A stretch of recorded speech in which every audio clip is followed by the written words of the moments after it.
guys, beauté, Betwabou, Jambo, bienvenue sur ma chaîne. Loko janvier kumba biso, loko janvier mema biso. On se retrouve pour parler de la deuxième partie de l'ethnie Mongo. Pour ceux qui n'ont pas regardé la vidéo, le lien se trouve juste en description. On se retrouve après la générique. Habit de confiance. Loko janvier kumba biso.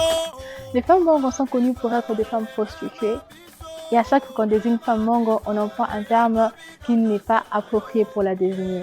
Mais aujourd'hui, vous allez apprendre avec moi que les femmes Mongo sont bien honorées dans le mariage dans leur ethnie. De magnifiques et merveilleuses femmes Mongo sont honorées par le mariage à travers la donation de ce qu'on appelle au Mongo le bakonga ou le konga et ce qu'on appelle en français les lingots de cuivre. Ces lingots de cuivre sont donnés par son mari pour le mariage. Et ces lingots de cuivre sont fabriqués par l'industrie artisanale traditionnelle qu'on appelle botulo. Et la personne mise en disposition de la fabrique de ces lingots de cuivre est appelée botuli. Au moment du mariage, lorsque l'homme s'est présenté et qu'il ne venait pas avec les lingots de cuivre, la femme ne se sentait pas vraiment considérée, elle ne se sentait pas vraiment aimée par son mari. Et l'ensemble de ces bakonga en dimensions différentes et différents types est appelé likonja ou bosolo. Ce likonja ou bosolo est donné à la belle famille, c'est-à-dire à la famille de la femme, pour montrer l'amour que l'homme porte pour sa femme et prouver que l'homme est capable de prendre en charge sa femme, prendre soin de son habillement, de son quotidien, de sa vie et même des enfants qu'ils auront dans l'avenir. Et au moment où l'homme se présente à la belle famille pour donner ses bakonga, il va sortir le nombre de bakonga et déposer par terre et la famille va compter si c'est combien. Après cela, chaque membre de famille qui accompagne le marié va sortir lui aussi un konga ou plusieurs kongas de sa gibecière et déposer par terre mettre devant le mari. En ce moment-là, ils vont former un cercle et entourer le mari qui va s'asseoir sur une chaise traditionnelle qu'on appelle ieko. C'est à partir de ce moment-là que la famille, la belle famille, c'est-à-dire la famille de la femme, va comprendre ou va prendre en compte la dot qui verse l'homme. Et on estime un mariage heureux, un mariage valu à travers la donation de konga. Si un homme verse plus de 50 konga, cela ne peut pas se discuter car ça prouve que l'homme considère sa femme. En cas de rupture, la femme se retrouve en train de restituer tout ce qu'elle avait reçu comme bien pendant son mariage. Elle va restituer les bakonga et tout ce qui est comme bien matériel. Et cet acte-là est appelé liyundo. Mais je remarquais quand même que cela ne se fait pas que chez le Mongo.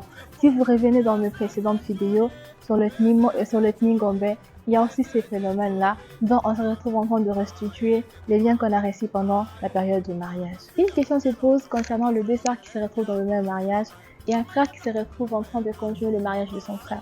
Vous connaissez comment s'appelle ces phénomènes chez les Mongo? Vous allez le découvrir avec moi. Le premier phénomène est appelé les bokele, c'est-à-dire une sœur qui est dans son mariage et qui par exemple ne se retrouve pas en train d'enfanter ou à moins de 3 enfants. Dans ce cas, elle va se concerter, elle et son mari, de voir s'ils peuvent faire venir la petite sœur pour venir combler le vide. Bon, je sais pas, il n'y a pas de vide, mais la petite sœur va venir combler le vide, c'est-à-dire elle va devenir la deuxième femme de son mari. La petite sœur qui viendra à la maison comme la deuxième femme ne sera pas traitée directement comme la deuxième femme. Elle va être d'abord comme la femme de ménage, c'est-à-dire prendre soin du mari et pendant tout ce temps sans que le mari la touche. Elle va faire tout, faire la lessive, le ménage, aller faire le champ et tout. Et c'est la grande sœur qui va valider si elle a accompli tout ce qu'il fallait ou pas. Et elle va dire, ok, maintenant je suis dans la passe, mon mari, tu peux faire ce que tu veux. C'est ce qu'on appelle chez les Mongo les lokele, les bokele plutôt, les bokele. Pour les cas de l'isango, ça demande le consentement de deux familles. Premièrement, la femme elle-même et puis la famille de l'homme. Le petit frère va alors continuer le mariage avec la femme du défunt sans ajouter quelque chose parce qu'elle a déjà été dotée et donnée en mariage avec beaucoup de valeurs. Et ils font ça plus pour conserver les bakonga qu'ils ont donnés lors du mariage parce que lorsque la femme s'en va dans sa famille, elle ramène tous ces bakonga parce qu'il n'y a pas eu de divorce. Il n'y a pas eu de divorce, donc elle a le droit de ramener tous ces bakonga. Et pour que la famille de l'homme se retrouve gagnante, elle est obligée de garder la femme et de donner au petit frère du défunt. Parlons de la religion. Vous savez comment le Mongo appelle Dieu? Vous savez pas? Vous savez pas pour vous?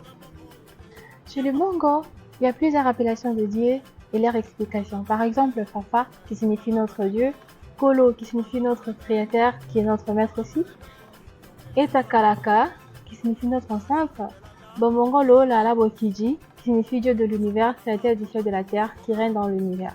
Njakumba qui est protecteur, et il est Fafa Njakumba qui veut dire il est notre protecteur, il est notre Père protecteur.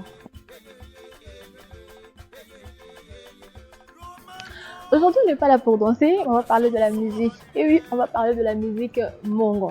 Moi, je ne sais pas danser, je ne veux pas que vous vous moquiez de moi. Chez le Mongo, la musique faisait partie intégrante de la tradition et de la vie quotidienne. Les chansons alors, compositions chantées et paroles mises en musique, étaient tellement éducatives et créatives.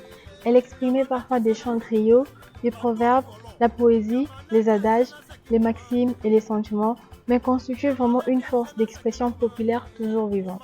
Les instruments à répercussion joués en les frappant tels que les tam-tams, les lokolés, les maracas, les bonkuka et d'autres instruments marquaient de leur sonorité particulière pour scander les rythmes.